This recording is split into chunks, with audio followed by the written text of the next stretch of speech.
Welcome back to this channel for Actuarial Exam P on probability.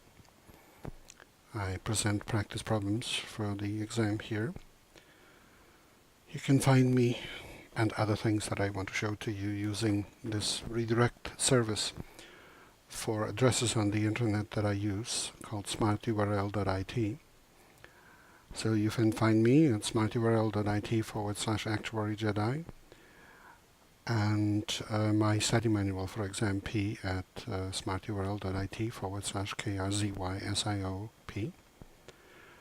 Online actuary for the seminar that I run, and some sets of adaptive exam questions that can be found at the Actuarial bookstore. If you would like to reward me for these practice problems, I would appreciate it. If you consider making a donation to the Actuarial program at Illinois State University, it should be tax deductible under most circumstances, and that's at smarturl.it/help-ISU-actuary. If you have questions about these exercises, I will gladly answer them, but only questions about these exercises. And I'm sorry, not the questions where you ask me, can I do it my way? No, I'm giving you a solution. Please work to understand that you need to study these solutions if you want to prepare yourself. That's my advice. That's why I'm posting this.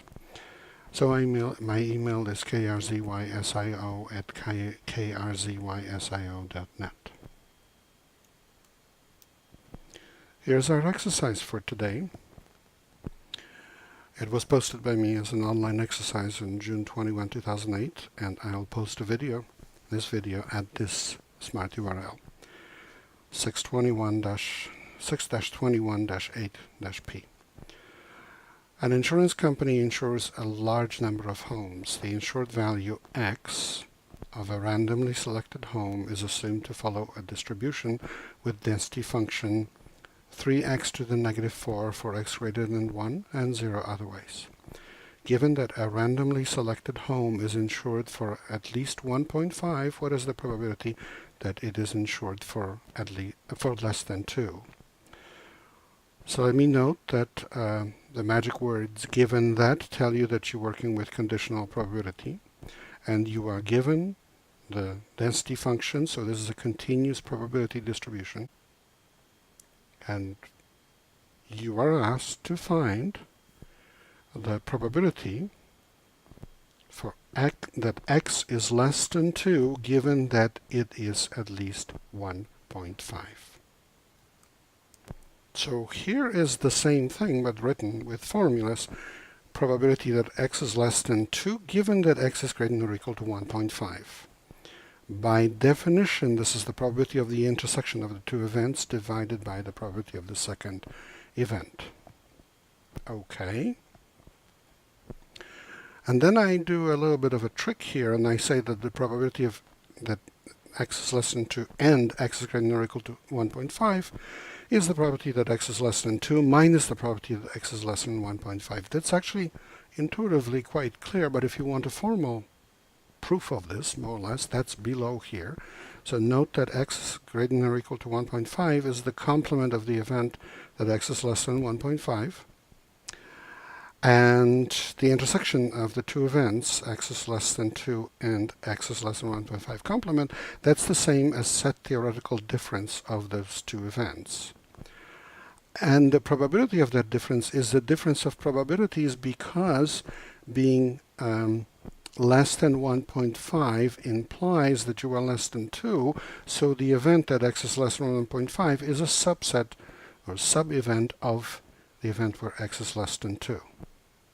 So that's why we can switch from the intersection with the complement to just the difference, because it's a difference of events, but it's equal to a probability of the difference is difference of probabilities where that second event is inside of the first event, which is the case here. And then we do a little bit of a trick as well. We write x less than or equal to 2 instead of x is less than 2. We can do that because it's a continuous probability distribution. So probability of hitting 1 point specifically is 0. We do the same for x is less than or equal to 1.5, and we do the opposite. We write x more than 1.5 at the bottom, so that we can write the bottom as 1 minus the cumulative distribution function of x at 1.5, and at the top we have a difference of two values of cumulative distribution function. So guess what?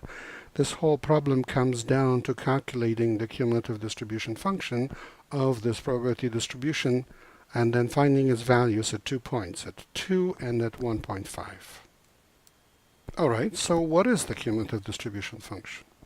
Well, generally speaking, it would be the big F sub x of x is a property that x is less than or equal to x. So it would normally be the integral from negative infinity to x of the density. But we don't go from negative infinity because we know that to the left of 1, the density is 0. So everything there is 0. So we can start at 1 where the density really starts. So it's the integral from 1 to x of 3t to the minus 4.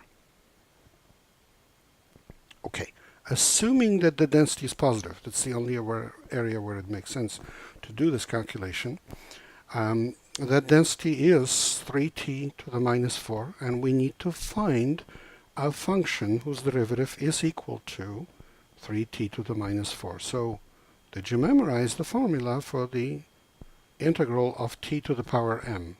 Well, it's 1 over m plus 1 times t to the m plus 1. Okay, so negative 4 plus 1 is negative 3. And then the integral of t to the negative 4 by itself then would be 1 over negative 3 times t to the negative 3. Great, but we also have a 3 there. Well, that 3 is a constant, so it would cancel with that 3 from the negative 3. So the answer is negative t, or minus t to the negative 3. That's a function whose derivative is equal to 3t to the negative 4. Okay, and we evaluate it from t equal to 1 to t equal to x. At x, it's equal to what? Minus x to the negative 3. And we subtract its value at 1. What is its value at 1? Negative 1. What do you get when you subtract negative 1? You get 1. So the answer is 1 minus x to the negative 3. And we did all these calculations. All we need to do is just take this function, 1 minus x to the negative 3, and plug in 1.5 and 2, and take 1 minus. So it would be, for f sub x of 2, it would be 1 minus 2 to the negative 3.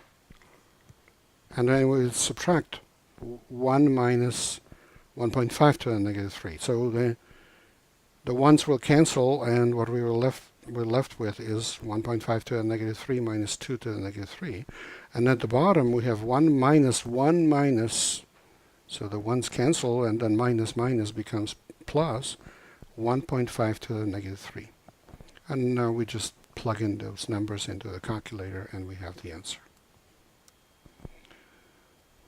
So remember, this is copyrighted material, and I also should note that the original questions belong to the Society of Actuaries, or Casualty Actuarial Society. Generally speaking, this is from the Society of Actuaries. So if problems come from old exams or from published study notes, it's important to remember that the societies own the copyright.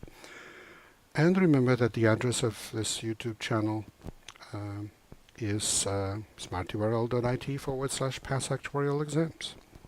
So good luck, pass actuarial exams.